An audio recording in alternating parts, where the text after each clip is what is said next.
नमस्ते, हाय, हेलो, कैसे आप सब। चलिए कहानी शुरू करते हैं। जहाँ राजा साहब नील को समझाने की कोशिश करते हैं कि तुम्हारी माँ की मौत के लिए ज़िम्मेदार हम नहीं हैं। उनकी मौत प्राकृतिक तौर पर हुई थी और ये बात सभी जानते हैं। और अगर कोई आपको ये बात ठीक से नहीं समझा पा रहे हैं और नहीं कह रहे हैं, आपसे कोई झूठ कह रहा है, तो इसमें हमारी कोई गलती नहीं है। हम आपके पिता के आपकी माँ की मौत के ज़िम्मेदार नहीं हैं। वो ये समझाने की पूरी कोशिश करते हैं नील को, लेकिन नील अपनी बात पे अड़े रहते हैं कि अगर आप सत्य कह रहे हैं तो हम आपकी बात पे विश्वास कर लेंगे, लेकिन अगर आप झूठ कह रहे हैं तो हम हरी तलवार और आपकी गर्दन का सामना ज़रूर होगा। और यकीन दिलाते हैं अगर ऐसा हुआ तो हम आपको बिल्कुल भी नहीं छोड़ेंगे। राजा नील के मुंह से ऐसी बातें सुनने के बावजूद भी बिल्कुल शांत रहते हैं और ये देख नील बहुत हैरान रहते हैं। जहाँ राजा इस बात पे ये कह देते हैं कि अगर आप सत्य कह रहे हैं और अगर ये सच में मैंने किया होता और अगर मैंने ही ये सब किया है तो यकीन दिलाते हैं कि आपको कहना नहीं पड़ेगा कि मैं कहाँ हूँ, पूछना नहीं पड़ेगा। मैं मगध का राजा रुद्र प्रताप सिंह आपको वचन देता हूँ कि अगर ये सत्य निकला कि आपकी माँ की मौत के पीछे मेरा हाथ है, तो मैं यकीन दिलाता हूँ कि मैं अपनी गर्दन खुद आपके तलवार पर रख दूँगा। और ये मेरी ज़ुबान नहीं, ये मेरा वचन है। और यकीन दिलाता हूँ कि अगर आपने झूठी अफवाह के दम पर या झूठी बातों में आकर मेरी गर्दन काटने की कोशिश की, तो यकीन दिलाता हूँ कि जिस तलवार से आप मेरी गर्दन को काटना चाहते हैं उसी तलवार से मैं आपकी गर्दन उड़ा दूँगा। अच्छा, जब ये सारी बातें नील से कह रहे होते हैं तो उनकी आंखें एकदम से गुस्से से लाल हो चुकी होती है, जिसे देख नील भी कुछ वक्त के लिए डर जाता है। फिर वो खुद को संभाल महाराज से कहते हैं, महाराज ठीक है, मैं आपकी बात को मानता हूँ और मैं आपकी बात का सम्मान भी करता हूँ, लेकिन फिर भी मुझे ये जानना है कि आपने मेरी माँ का अंतिम संस्कार क्यों किया। आखिर आपने उन्हें अग्नि क्यों दी, जबकि ये दायित्व तो उनके बेटे का होना चाहिए। आपने ये सब क्यों किया, मुझे ये जानना है। मैं छोटा था जब मेरी माँ की मृत्यु हो गई। मेरी माँ के स्वर्गवास होने के बाद हमारे राज्य के बड़े दिग्गजों ने मेरे पिता को कहा कि वो दूसरा विवाह कर ले, राजकुमार के लिए उनकी देख रेख हो जाएगी। मेरे पिता ने कहा कि नहीं, मैं नहीं चाहता कि मेरे राज्य को बंटवारा हो, इसलिए कोई और नहीं आएगी। मेरे पिता ने राज्य के लिए विवाह नहीं किया, लेकिन मुझे एक माँ की कमी बहुत ज़्यादा खल रही थी। ये बात वो जानते थे। तुम्हारी माँ और मेरी माँ सहेलियाँ थी, वो अच्छी सखी थी। मेरी माँ के प्रसव के समय जब मैं इस दुनिया में आने वाला था, उस वक्त मेरी माँ की देख रेख तुम्हारी माँ ने ही किया। और जब मैं बड़ा हो गया तब भी वो मेरे साथ थी। मेरी माँ के जाने के बाद भी उन्होंने ही मुझे संभाला, उन्होंने ही मेरी देख रेख की। मुझे कैसे पता होगा कि उनका कोई परिवार था भी, क्योंकि बचपन से लेकर इतने वर्षों तक उन्होंने ही मेरी देख रेख की। वो हर वक्त मेरे सामने रहती थी।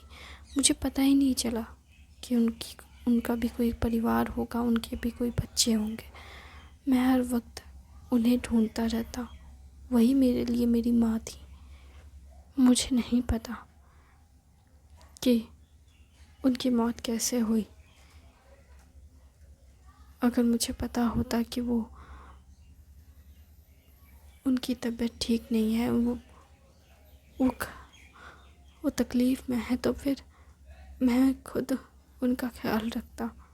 लेकिन मुझे पता नहीं चला, उन्होंने कभी चलने ही नहीं दिया।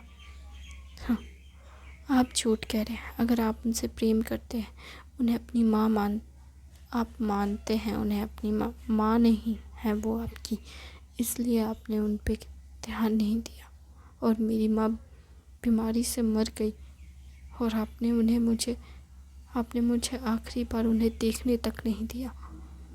मुझे नहीं पता था कि उनका कोई परिवार है। मुझे अगर पता होता तो मैं सच कहता हूँ, मैं तुम्हारे हाथों से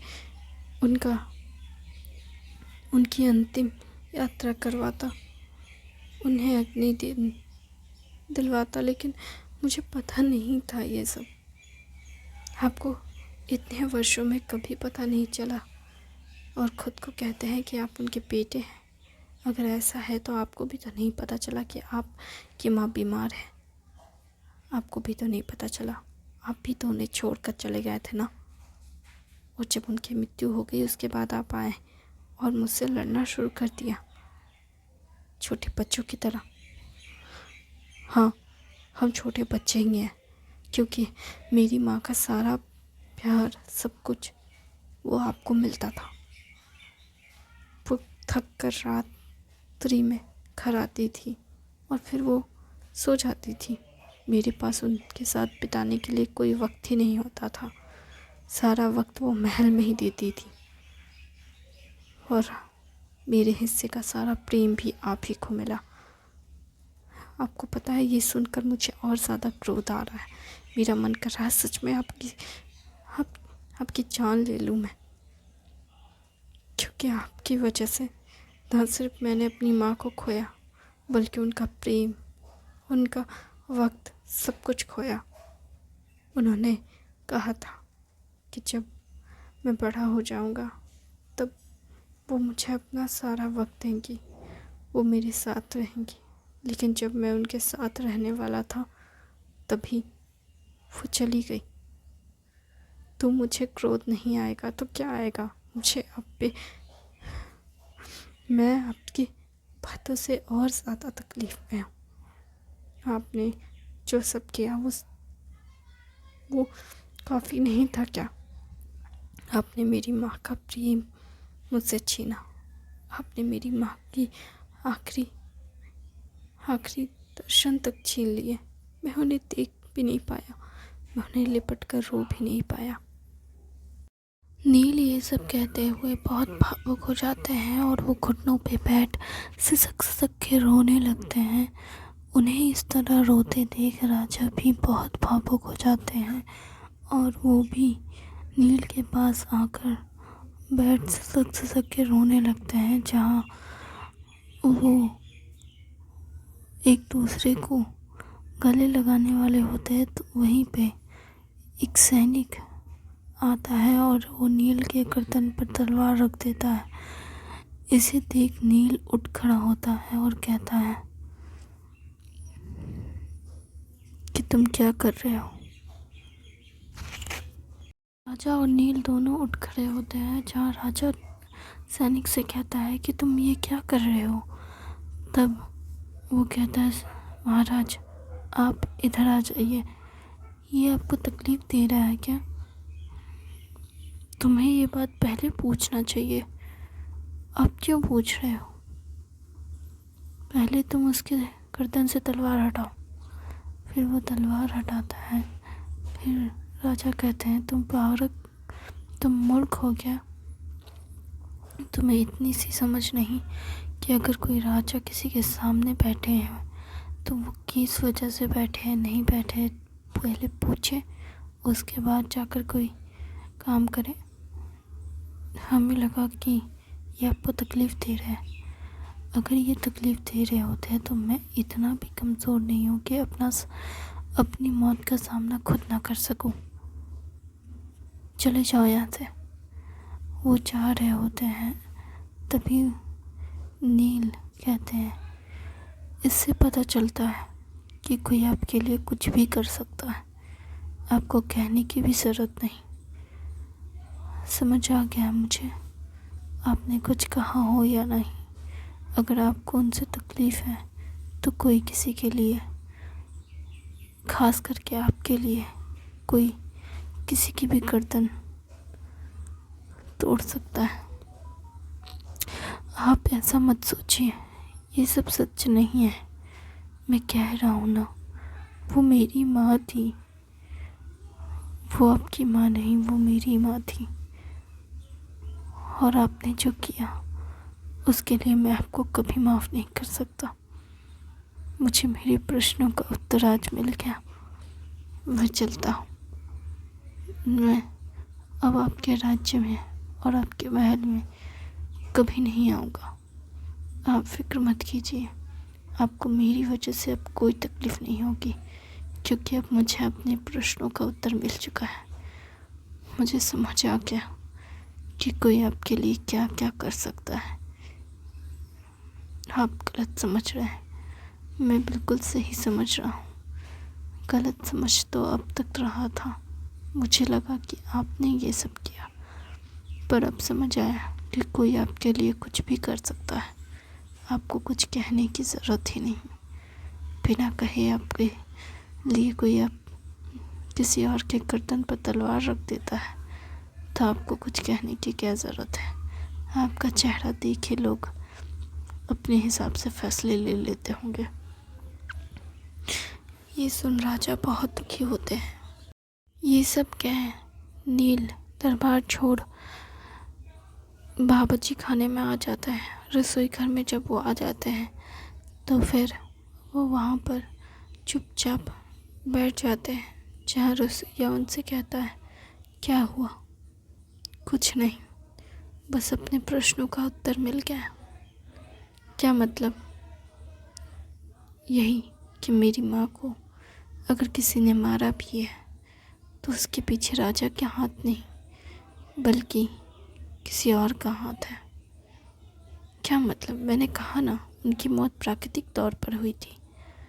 हाँ, सही कहा, उनकी मौत प्राकृतिक तौर पर हुई।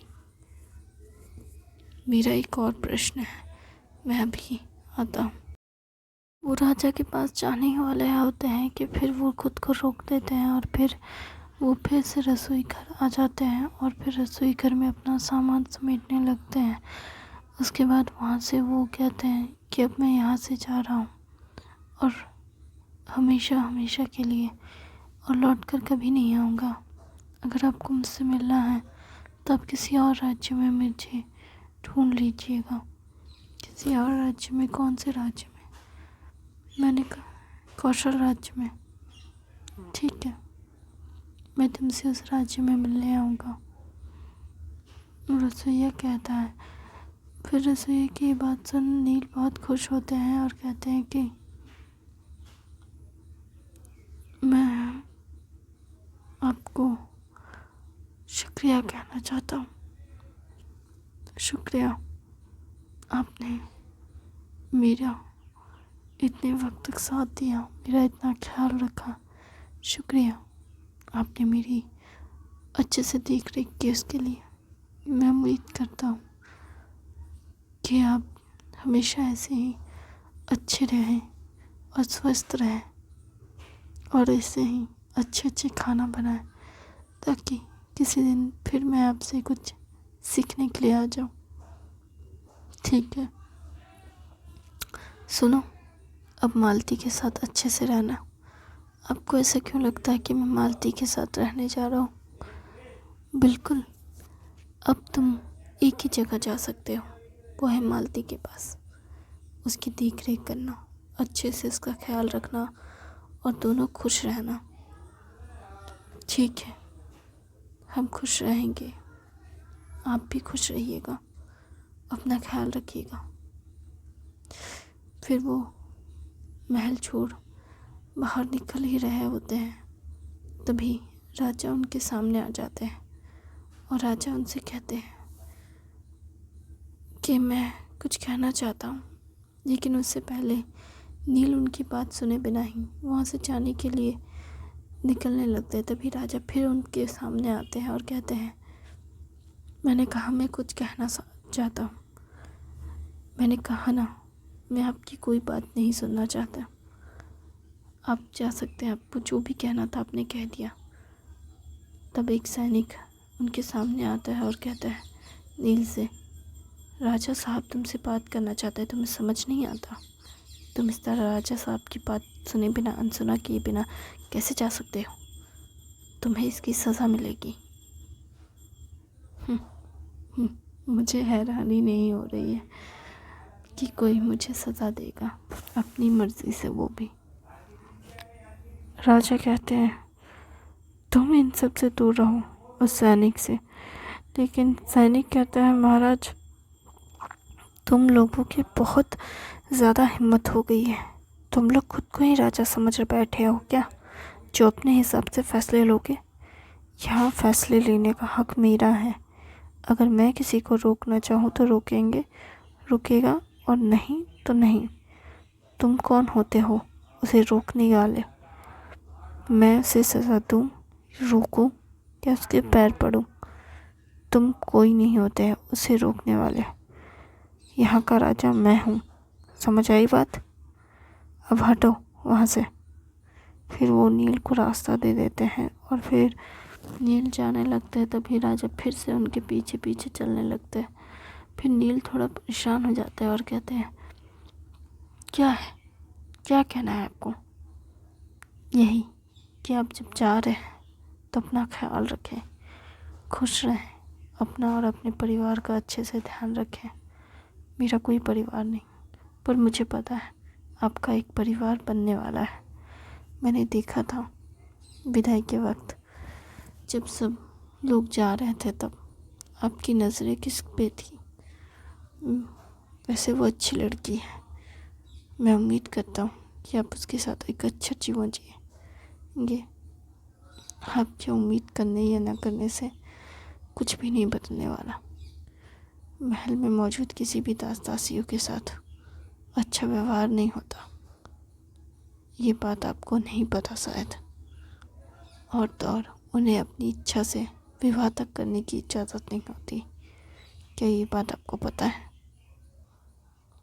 ये सुन राजा बहुत हैरान होते हैं, लेकिन फिर वो कहते हैं अगर नहीं पता तो फिर जाइए, निकल जाइए यहाँ से।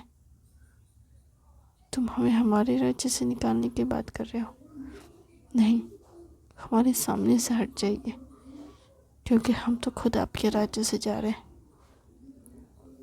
ठीक है, हम आपकी हर बात को सुनेंगे, समझेंगे और जो नियम लाने हैं उन सारे नियमों पे ध्यान देंगे। आपने अभी जो सब कहा, मैं उन सब पे बदलाव करने की पूरी कोशिश करूँगा और उन सब पे ध्यान दूँगा। ठीक है, आपका शुक्रिया। आपने मेरी बात को सुना, समझा और मेरी बात पे ध्यान दे रहे हैं, पर हमें नहीं लगता कि आप कुछ भी बदल पाएंगे। बदलना ना बदलना ये हमारे हाथ में है, और समय के हम तो कोशिश कर सकते हैं। ये सुन वो बहुत हैरान होते हैं और नील कहते हैं हमें यकीन नहीं होता कि आप ऐसे इंसान हैं। फिर वो बिना कुछ कहे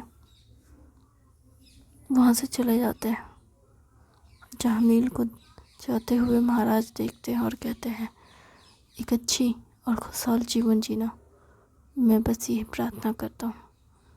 ये सुन नील पलट कर देखते हैं, लेकिन फिर सर घुमाकर चलने लगते हैं। राजा मुस्कुराते हैं, फिर वो अपने महल को चले जाते हैं। नील अपना रास्ता तय करते हैं नदी पार करके। नदी पार कर वो उस राज्य में पहुंच जाते हैं। उस राज्य में जब वो पहुंचते हैं तब वहाँ पे बहुत सारे लोगों को देख और बहुत सारे लोगों की हालत बहुत बुरी रहती है। वो सब देख नील बहुत घबरा जाते हैं और सोचते हैं कि इस राज्य की हालत ऐसी क्यों है, जहाँ हमारे राज्य में बहुत सारी सुख शांति समृद्धि है, वहाँ इस राज्य में ऐसा कुछ भी नहीं है। नील इस बारे में सोच ही रहे होते हैं। थैंक यू इस कहानी को यहाँ तक सुनने के लिए। उम्मीद है